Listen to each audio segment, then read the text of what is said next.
Sud Radio, Osez investir, Thomas Binet.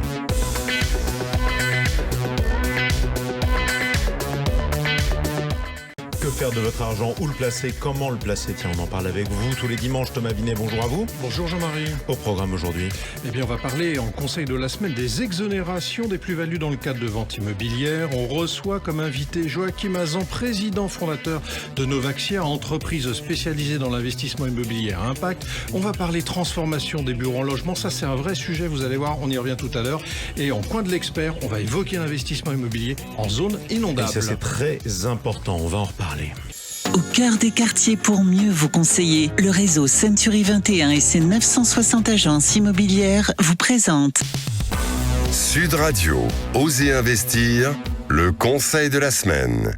Mais avant ça, vous vouliez nous conseiller sur l'exonération de plus-value, sur la vente de votre résidence. Oui Jean-Marie, parce qu'on a tous en tête que la résidence principale bénéficie d'un statut fiscal particulier grâce à l'exonération d'impôt sur la plus-value. Alors si vous vendez demain votre résidence principale, vous économiserez 19% d'impôt sur le revenu et 17,2% de prélèvements sociaux normalement applicables à toute plus-value immobilière. Du coup, certains propriétaires, des petits malins, de résidences secondaires souhaitant la vendre pourraient tenter d'y élire domicile pour échapper à cette taxation.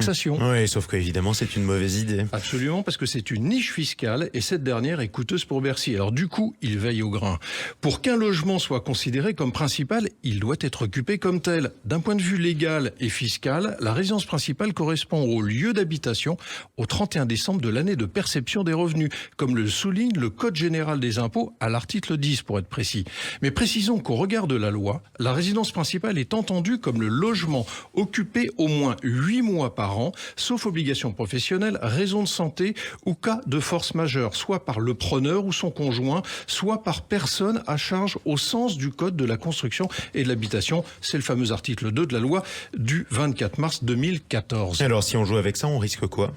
Si votre résidence secondaire est occupée comme une résidence principale et que vous souhaitez la vendre, il faudra prouver au fisc que vous l'occupez comme telle, à savoir la majeure partie de l'année.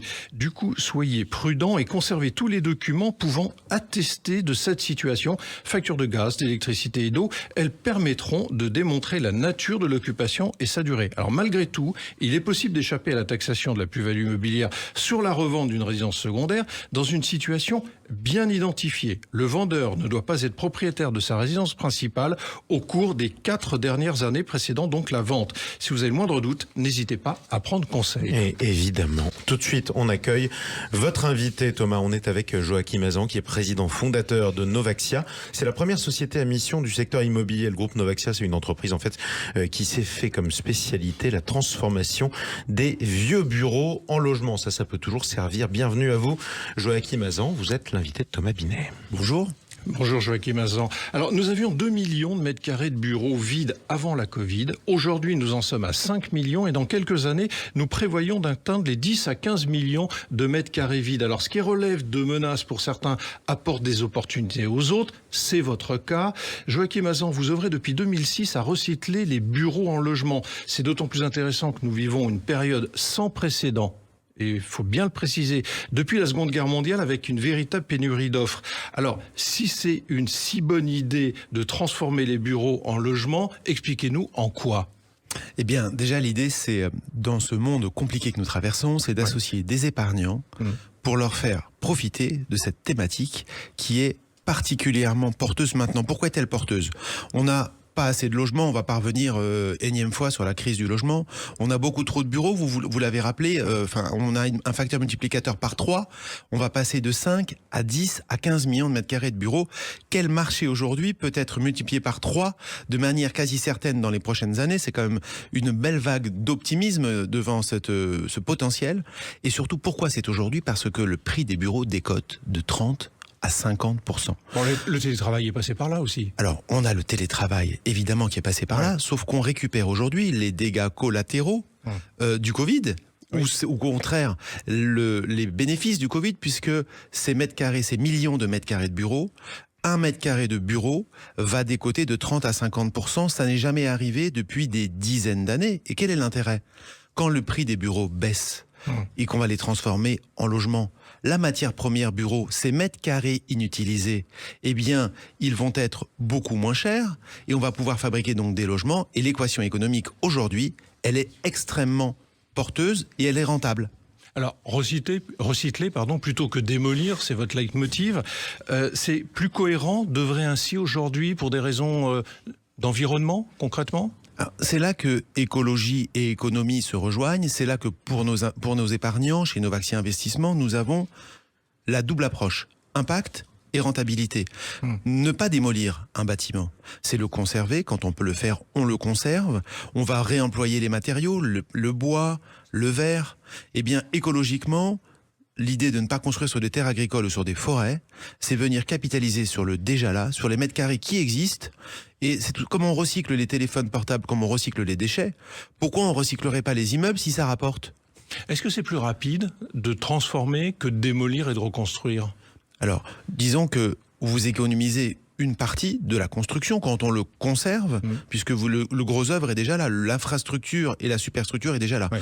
Maintenant, in fine, vous avez aussi des complexités inhérentes à la transformation ou au recyclage qui font que le temps est à peu près le même, mais l'acceptation politique est bien meilleure. C'était le salon des maires tout récemment.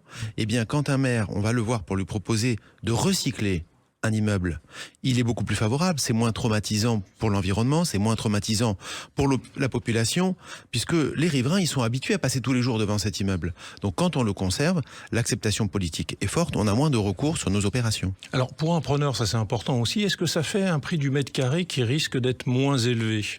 Alors à la fin, on va vendre nos immeubles au prix du marché. L'enjeu, c'est que l'épargnant qui va investir dans notre fonds comme Novaxia Air, il va pouvoir espérer, alors c'est pas une garantie, mais c'est une espérance de rendement de l'ordre de 6%. Pourquoi ? Puisque comme on va acheter du bureau décoté, on va rajouter des travaux, on va transformer ou recycler ce vieil immeuble de bureau en nouveau logement, mais le vendre au prix du marché, ni plus ni moins. Le marché est infini en définitive, parce qu'on a bien vu, j'ai donné les chiffres, on va passer à 10-15 millions, c'est énorme en définitive. Ça veut dire que vraiment, vous en êtes fait d'ailleurs votre spécialité, c'est le marché de demain, et ça laisse entendre que d'ailleurs les promoteurs de neuf qui se plaignent un petit peu de la difficulté d'obtenir des permis de construire, etc., ils devraient aller là-dessus. Ça fait 17 ans qu'on propose à des investisseurs d'investir dans le recyclage urbain, mais rien n'est plus fort qu'une idée dont l'heure est venue, disait Victor Hugo. L'alignement de planètes est totalement inédit. Il y a quelques années, on avait toujours cette crise du logement, mais le bureau était trop cher. Là, la baisse du prix du bureau permet d'aller dans certaines communes dans lesquelles on ne pouvait pas aller, puisque quand le prix du bureau est trop élevé par rapport au prix du logement, l'équation économique n'est pas possible. Là, le changement d'échelle, l'industrialisation du modèle va nous permettre d'en faire plus dans des communes dans lesquelles on pouvait déjà aller et va nous permettre d'aller dans des communes investir dans lesquelles le prix du mètre carré de logement est passé au-dessus du prix du mètre carré du bureau. Joachim Hazan, cet été, l'autorité des marchés financiers a recommandé aux sociétés de gestion de faire expertiser leur patrimoine pour les SCPI, Sociétés civiles de placement immobilier à capital variable. On a évoqué avec vous il y a un instant la crise donc du bureau, le recours au télétravail, la Covid. On peut même rajouter certaines défaillances d'entreprises d'ailleurs, en raison et ainsi que la remontée des taux pour être un peu complet sur le sujet. Comment voyez-vous à court terme l'évolution de la situation des SCPI ? Parce qu'il y a des porteurs de parts qui nous écoutent ce matin, ils s'inquiètent. Très concrètement. Alors, disons que il faut pas tomber dans l'émotion et il faut rester pragmatique. Il y a une difficulté structurelle sur le bureau, on vient de le dire. Oui. Et d'ailleurs, nos véhicules chez Novaxia se positionnent comme pour fluidifier le marché, parce que nous faisons l'acquisition auprès de SCPI de nombreux bureaux, de nombreux mètres carrés de bureaux qui sont en fin de vie. Et donc nous intervenons à fluidifier ce système, parce qu'en achetant ces mètres carrés de bureaux vides à des SCPI, nous leur donnons une nouvelle vie, et donc nous participons à fluidifier cet écosystème. Maintenant, tout le bureau n'est pas mort. Je pense que le bureau dans le cœur de grandes villes, il en faudra toujours. Mais les entreprises, aujourd'hui, réduisent de 30% leur surface et elles sont à la recherche de centralité. Pour ça qu'on récupère des bureaux en première ou deuxième couronne parisienne, dans les grandes agglomérations françaises. Et le bureau en première, deuxième couronne décote fortement. Le bureau dans le centre des agglomérations est toujours bien valorisé. Votre propos ce matin, c'est de dire il faut faire le dos rond, il faut attendre, c'est des marchés à long terme, il ne faut pas paniquer, il ne faut pas céder à la situation du moment, il ne faut pas vendre, il faut préserver et attendre. Mon propos, c'est de dire qu'il faut investir chez Novaxia parce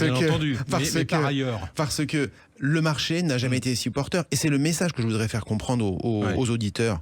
C'est que on entend partout l'immobilier baisse, l'immobilier, attention. Effectivement, il faut être prudent. Pour autant, acheter quand le marché est baissier, acheter à contre-cycle des vieux bureaux qui vont être transformés, c'est une idée porteuse.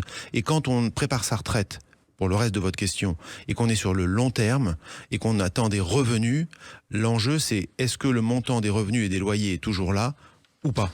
Merci Joachim Mazan. Je rappelle que vous êtes le président fondateur de Novaxia.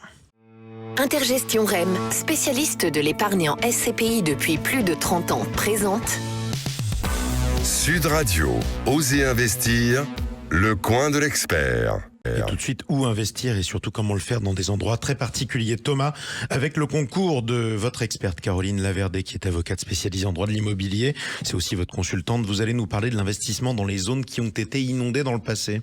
Oui, parce que les crues ont touché la Bretagne et le Nord au début du mois, ont laissé de nombreux propriétaires dans un grand désarroi.